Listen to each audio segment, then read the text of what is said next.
Hey guys, this is Editor's Depot and you're watching another intro template tutorial. Feel free to pause this video at whatever moment you wish if we're going a little too fast for you. And if you have any questions, leave them down below in the comment section. We always reply to every single comment, and if we're away for a minute, just go ahead and comment down below and there's very friendly people that will help you, guaranteed. It's important to remember that this is a pre-made tutorial that we've carefully selected and approved because we noticed that it works the exact same way. If you have any questions, comments, or it's just not working for you, just leave a comment down below and we'll get back to you, guaranteed. Now this tutorial requires both Adobe After Effects and Cinema 4D. You will absolutely require them. If you do not have them, go ahead and visit EditorsDepot.com.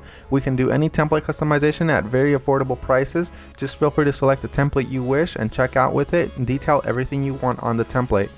Now that that's out of the way, all you're going to want to do is open up the Cinema 4D file. So here it is, and we already have it open, so I'm going to go ahead and bring it up. And as you can tell, everything is ready to go. All you have to do is replace the text, render, and you're done. Except one little thing, there's sometimes problems that come up with the templates, and I'm going to go ahead and cover them here. Sometimes the audio will be included, and you don't have to worry a bit about that. As you can tell on this template, the audio is included.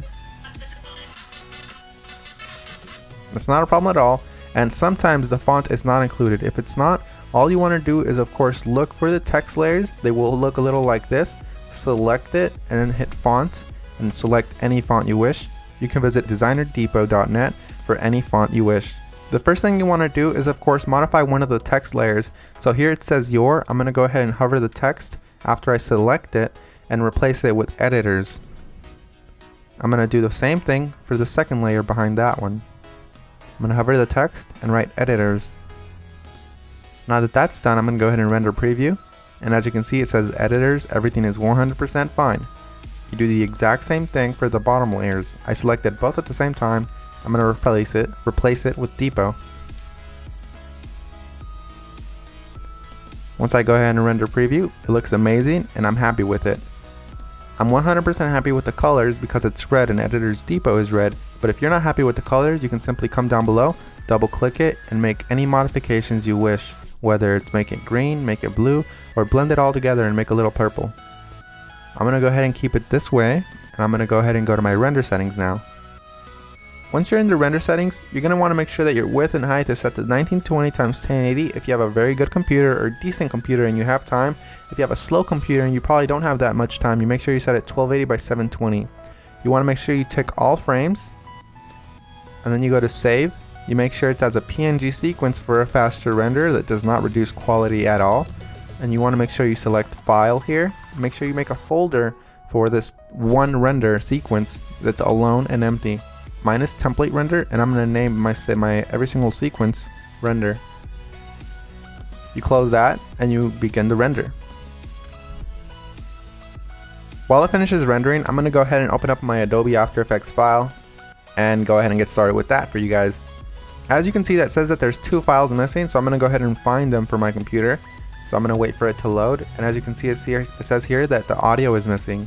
I'm going to go ahead and double click the file, and I'm going to find it for the computer. It should be included in the template, and if it's not included, we're sorry and we're going to do our best to try to help you, but if it's not, you can go ahead and include any audio you want. As you can see here, it's not included, so I'm going to go ahead and just drag in one of my copyright-free files that I have in my library. You can use the one that we're using for this tutorial. Another really quick tip you can actually follow is just close this, right click the file, and go to rename. You can actually copy the entire name if it still has the original name of the song. Then you go back to YouTube, you paste that there, and you download the file from there. You want to make sure it's copyright free and you're not breaking any laws though. Once you've gone ahead and replaced your song, you're going to want to go ahead and replace the other thing that was missing, which is of course the PNG sequence. It might be a PNG file, .png, or it might be an MP4 file, or anything within those regards, like QuickTime for example. You're going to go ahead and double click it and replace it with your render sequence. I'm going to select the first frame, scroll all the way down just to be safe, and select the last frame. You want to make sure you do the same thing, all while holding shift, so it selects every single one. You make sure you tick on sequence here where it says PNG sequence. You should have that option for Windows as well. You hit open and it will import every single one and it'll make it look like a video. That makes your render much faster and it looks the exact same. So we're 100% done. Assuming you have every single one of the plugins required, you're 100% done, and if you don't, you're going to have a black screen similar to this. But if you do have a black screen similar to this, you're going to just want to make sure you troubleshoot it by turning off or turning back on whatever adjustment layers might be messing up your entire video. As you can see here, all of the adjustment layers, one of them within these messed up the entire render, so I'm going to go ahead and turn them on one by one. That one's fine, that one's fine. This one's the problem here, so you make sure you turn them back on and you're done. So I had one layer that messed everything up, and that's because I do not have the correct plugin. You want to make sure you fix that, and you want to make sure you don't run into that problem again. And finish the composition by adding it to the media encoder queue. That pretty much summarizes our video, guys. I hope you all enjoyed it, and if you did, remember, drop a thumbs up if you liked it. Drop a thumbs up if you are a fan of us and you like what we're doing. And guys, we really appreciate every single one of you from the bottom of our hearts. We really appreciate every single one of you guys, whether you're liking this video, disliking, or you just left and you didn't even watch this tutorial, guys. Hope you all have an amazing day, and as always, this is Maurice. Visit EditorsDepot.com for any customization of templates, and have an amazing day. Take care, guys.